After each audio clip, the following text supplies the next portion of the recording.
ओम महालक्ष्मी नमः। आप सभी का हमारे YouTube चैनल पर हार्दिक स्वागत है। अगहन मास 2022 अगहन बृहस्पति व्रत विधि और कथा। अगहन माह के पहले बृहस्पति को करें माँ लक्ष्मी की स्थापना, पूजा और व्रत। इस दिन माँ लक्ष्मी की स्थापना और पूजा की परंपरा है। मान्यता है कि तुलसी और लक्ष्मी जी की पूजा पूरे अगहन माह या फिर इस माह के गुरुवार को एक साथ करने और अन्न दान करने से माता लक्ष्मी खुश होती हैं और उनके आगमन के बाद उनका स्थायित्व बना रहता है। अगहन के हर बृहस्पतिवार को लक्ष्मी जी की पूजा होती है। इसके संदर्भ में सनातन धर्म में भी उल्लेख किया गया है। ग्रंथों में इसका वर्णन मिलता है कि अगहन बृहस्पतिवार को अगर सुहागिनें बुधवार की रात घर की साफ सफाई करने के बाद निष्ठा से माता लक्ष्मी की उपासना करें तो वे प्रसन्न होकर उपासक के घर स्थायी तौर पर आती हैं। अगहन मास में बृहस्पतिवार को लक्ष्मी जी की व्रत पूजा से सुख संपत्ति और ऐश्वर्य प्राप्ति के साथ मन की सभी इच्छाएं पूर्ण होती हैं। इस दिन विधि विधान से माँ लक्ष्मी की स्थापना कर पूजा अर्चना की जाती है और घर के द्वार पर दीपों से रोशनी की जाती है। इस दिन महिलाएं व्रत रख सुबह ही पूजा कर लेती हैं तथा दोपहर में अगहन बृहस्पतिवार की कहानी सुनी जाती है। इस दिन घर के मुख्य द्वार से लेकर आंगन और पूजा स्थल तक चावल आटे के घोल से आकर्षक अल्पनाएं बनाएं। इन अल्पनाओं में माँ लक्ष्मी के पांव विशेष रूप से बनाएं। इसके बाद गुरुवार सुबह ब्रह्म मुहूर्त से ही माँ लक्ष्मी की भक्ति भाव के साथ पूजा अर्चना करें। इसके बाद उन्हें विशेष प्रकार के पकवानों का भोग लगाएं। अगहन महीने के गुरुवारी पूजा में माँ लक्ष्मी को प्रत्येक गुरुवार को अलग अलग पकवानों का भोग लगाने से उनका आशीर्वाद प्राप्त होता है। तत्पश्चात शाम होते ही माँ लक्ष्मी के सिंहासन को आम, आंवला और धान की बालियों से सजाएं और कलश की स्थापना कर माँ लक्ष्मी की पूजा करें। इस अवसर पर आस पड़ोस की महिलाओं, बहू बेटियों को प्रसाद खाने के लिए विशेष रूप से निमंत्रण दें। इस प्रकार अगहन माह में हर घर में माँ लक्ष्मी की स्थापना कर विधि विधान से पूजा अर्चना करके माँ लक्ष्मी का आशीर्वाद प्राप्त करें। श्री महालक्ष्मी की व्रत कथा। अगहन बृहस्पति व्रत व कथा, गुरुवार की व्रत कथा, इसे श्रवण और पठन करने से दुख दरिद्रता दूर हो जाता है। श्री महालक्ष्मी माता की कृपा से सुख संपत्ति ऐश्वर्य प्राप्त होता है। मन की समस्त इच्छाएं पूर्ण होती हैं। ये व्रत पूजा करने से माता महालक्ष्मी प्रसन्न होती हैं तथा सुख शांति एवं धन संपत्ति प्राप्त होती है। ये व्रत करने वाले स्त्री तथा पुरुष दोनों मन से स्वस्थ एवं आनंदमय होने चाहिए। इस व्रत को करने को किसी भी महीने के प्रथम गुरुवार बृहस्पतिवार से शुरू कर सकते हैं। विधि नियम अनुसार हर गुरुवार को महालक्ष्मी व्रत करें। श्री महालक्ष्मी की व्रत कथा को पढ़ें। लगातार गुरुवार को व्रत पालन कर अंतिम गुरुवार को समापन करें। वैसे ये व्रत पूजा पूरे वर्ष भर भी कर सकते हैं।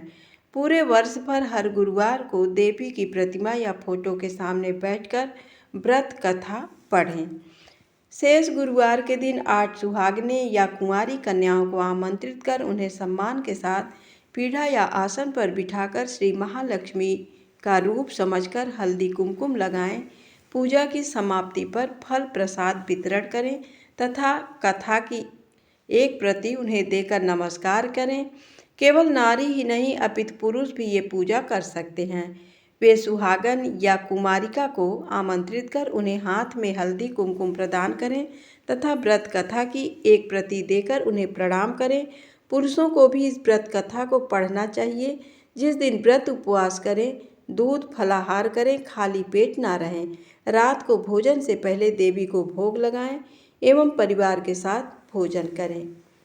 पद्म पुराण में ये व्रत गृहस्थ जनों के लिए उत्तम बताया गया है। इस पूजा को पति पत्नी मिलकर कर सकते हैं।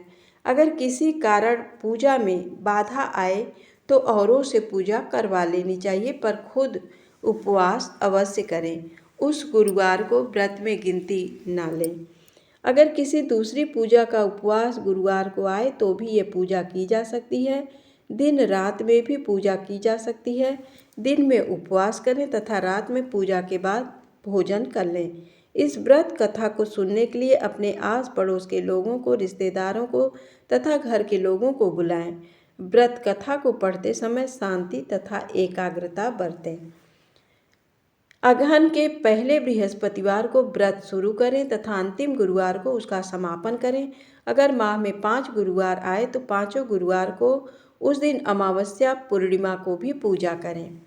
इस पूजा को करने के लिए किसी ब्राह्मण पुरोहित की आवश्यकता नहीं है। हर कोई अपनी भक्ति से पूजा कर सकते हैं।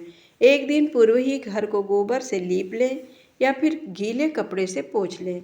इसके बाद एक ऊंचे पीढ़े या चौकी पर या छोटे मेज पर बीच में थोड़े गेहूं या चावल रखकर एक साफ सुथरे तांबे या पीतल के लोटे को पानी से भरकर चावल या गेहूं पर रखें। पानी में सुपारी, कुछ पैसे, दूब डालें। ऊपर से लोटे में चारों तरफ 5 तरह के पेड़ के 5 या 7 पत्ते डालकर बीचों बीच एक नारियल रखें। उस नारियल पर देवी का फोटो बांध या चिपका कर रख दें और लोटे पर हल्दी कुमकुम लगाएं।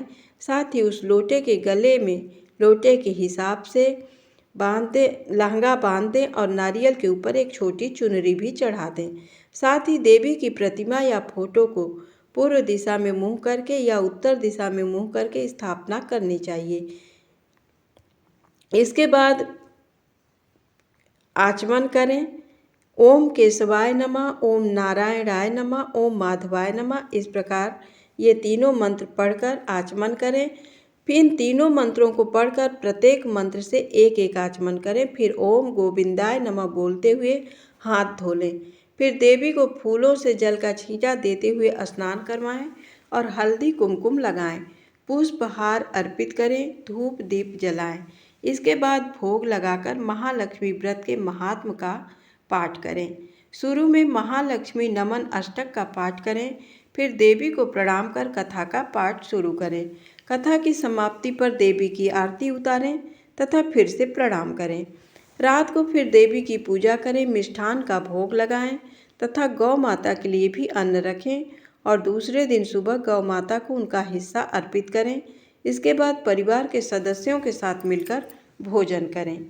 दूसरे दिन सुबह स्नान करके पेड़ के पत्तों को निकालें और घर में अलग अलग जगह रखे पानी को समुद्र, नदी, तालाब, कुएं या तुलसी की क्यारी में डाल दें।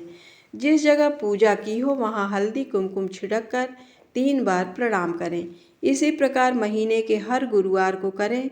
अगहन मास के 4 गुरुवार हो तो चारों और 5 हो तो पांचों को इसी प्रकार पूजन करें।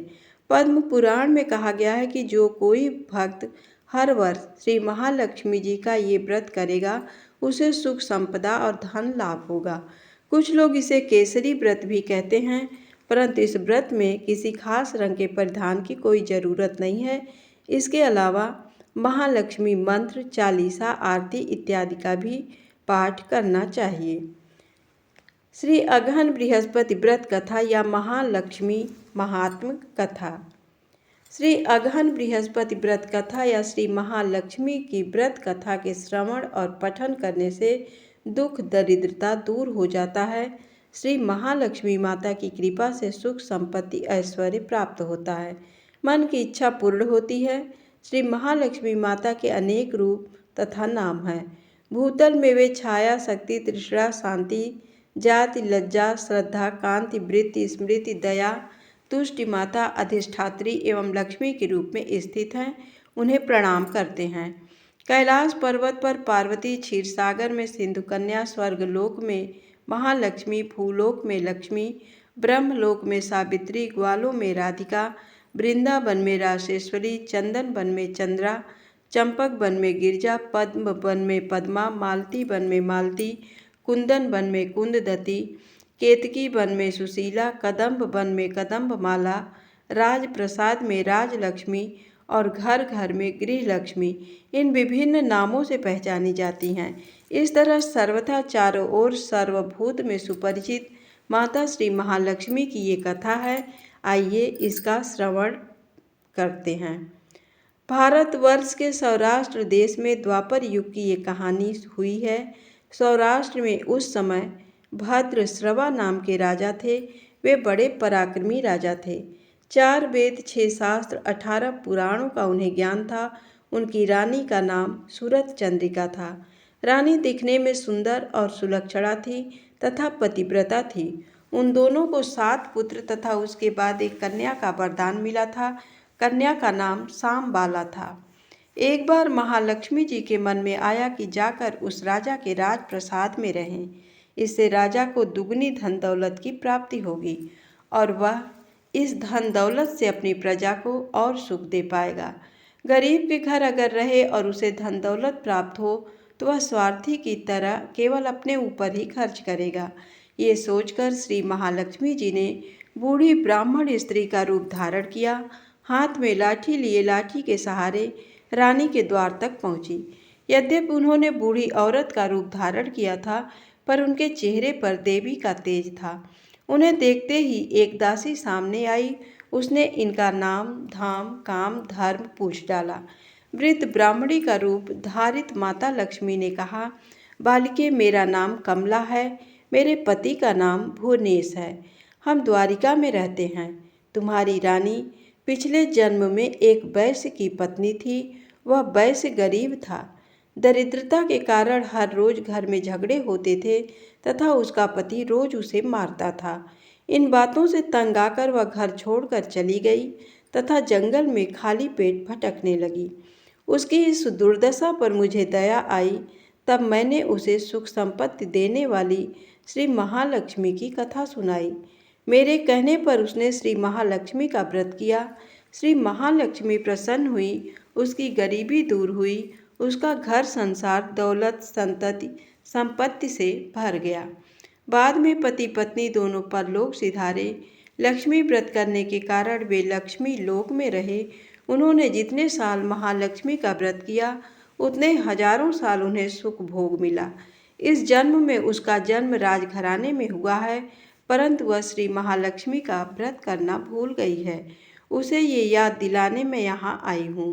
बुढ़िया की बातें सुनकर दासी ने उन्हें प्रणाम किया तथा श्री महालक्ष्मी का व्रत किस तरह किया जाए इस बारे में पूछा। बुढ़िया रूप धारण किए हुए श्री महालक्ष्मी माता ने दासी को पूजा की विधि तथा महिमा बताई। इसके बाद वह दासी माता को प्रणाम कर रानी को बताने अंदर चली गई। राज वैभव में रहते हुए रानी को अपने ऐश्वर्य का बहुत घमंड हुआ था। संपत्ति तथा अधिकार की वजह से वह उन्मत्त हो गई थी। दासी द्वारा बताई गई बुढ़िया की बातें सुनकर वह आग बबूला होकर राजद्वार पर आकर बुढ़िया रूपी श्री महालक्ष्मी पर बरस पड़ी। उसे यह मालूम नहीं था कि श्री महालक्ष्मी माता बुढ़िया का रूप धारण किए द्वार तक आई हैं। परंतु रानी का इस कदर रूखा बर्ताव तथा अपना अनादर देखकर माता ने वहाँ ठहरना ठीक नहीं समझा। वे वहाँ से चल पड़ी। राह में उन्हें राजकुमारी सामबाला मिली। उन्होंने सामबाला को सारी बात बताई। सामबाला ने अपनी ओर से श्री महालक्ष्मी माता से क्षमा मांगी। माता को उस पर दया आई। उन्होंने सामबाला को श्री महालक्ष्मी व्रत के बारे में बताया। उस दिन अगहन मार्गशीर्ष माह का पहला गुरुवार था। सामबाला ने परम श्रद्धा से श्री महालक्ष्मी का व्रत रखा। फलस्वरूप राजा सिद्धेश्वर के सुपुत्र मालाधर से उसका विवाह हुआ। वह धन दौलत ऐश्वर्य वैभव से मालामाल हो गई। पति के साथ ससुराल में आनंद से दिन बिताने लगी। इधर श्री महालक्ष्मी का रानी पर प्रकोप हुआ। फलस्वरूप राजा भद्रश्रवा का राज्य एवं राज कारोबार नष्ट हो गया। यहाँ तक कि खाने के लाले पड़ गए। ऐसी हालात में एक दिन रानी ने राजा से निवेदन किया, हमारा दामाद इतना बड़ा राजा है, धनवान है, ऐश्वर्यशाली है, क्यों न उसके पास जाएं, अपना हाल उसे बताएं, वह जरूर हमारी मदद करेगा। इस बात पर राजा भद्रश्रवा दामाद के पास रवाना हुए। राज्य में पहुंचकर एक तालाब के किनारे थोड़ी देर विश्राम लेने के लिए ठहरे। तालाब से पानी लेने आते जाते दासियों ने उन्हें देखा। उन्होंने विनम्रता से उनकी पूछताछ की। जब उन्हें ये मालूम हुआ कि वे रानी सामबाला के पिता हैं तो दौड़ते हुए जाकर उन्होंने रानी को सारी बात बताई। रानी ने दासी के हाथ राज परिधान भेजकर बड़े ठाठ से उनका स्वागत तथा आदर सत्कार किया, खान पान करवाया। जब वे लौटने लगे तो सोने की मोहरों से भरा घड़ा दिया। राजा भद्रश्रवा जब वापस लौटे तो उन्हें देखकर रानी सूरत चंद्रिका खुश हुई।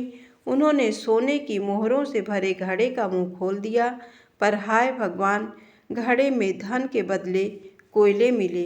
ये सब श्री महालक्ष्मी के प्रकोप से हुआ। इस प्रकार दुर्दशा में कई दिन बीत गए। इस बार रानी स्वयं अपनी कन्या के पास गईं। वह दिन अगहन माह का अंतिम गुरुवार था। सांबाला ने श्री महालक्ष्मी का व्रत किया, पूजा की, अपनी माता से भी व्रत करवाया। इसके बाद रानी अपने घर आई। श्री महालक्ष्मी का व्रत रखने पर उसे फिर से अपना राजपाट, धन दौलत, ऐश्वर्य प्राप्त हुआ। वह फिर से सुख शांति आनंदमय जीवन बिताने लगी। कुछ दिनों बाद राजकन्या सांबाला अपने पिता के घर आई। उसे देखकर, अपने घर देखकर सूरत चंद्रिका को पुरानी बातें याद आई। यह कि सांबाला ने अपने पिता को घड़ा भर कोयला दिया था और उसे तो कुछ भी नहीं दिया था। इसी कारण सांबाला को पिता के घर आने पर उसका कोई आदर आतिथ्य नहीं हुआ, बल्कि अनादर हुआ। पर उसने इस बात का बुरा नहीं माना। अपने घर लौटते समय उसने पिता के घर से थोड़ा नमक ले लिया। अपने घर लौटने पर उसके पति ने पूछा, अपने मायके से क्या लाई हो? इस पर उसने जवाब दिया, वहाँ का सार लाई हूँ। पति ने पूछा, इसका मतलब क्या हुआ? सांबाला ने कहा, थोड़ा धीरज रखें, सब मालूम हो जाएगा। उस दिन सांबाला ने सारा भोजन नमक डाले बिना बनाया और परोसा। पति ने खाना चखा। सारा खाना नमक बिना था, इसलिए स्वाद नहीं आया। फिर सांबाला ने थाली में नमक डाला, इससे सारा भोजन स्वादिष्ट लगने लगा।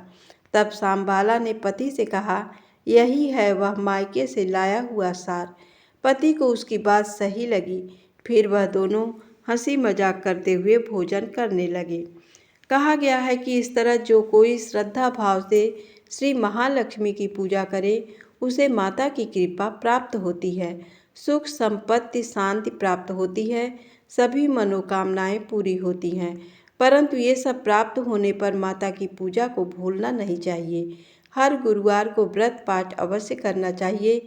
इस तरह श्री महालक्ष्मी की महिमा भक्तों की मनोकामनाएं पूरी करती हैं। इस प्रकार श्री अगहन मास व्रत कथा, महालक्ष्मी की गुरुवार की कथा संपूर्ण होती है।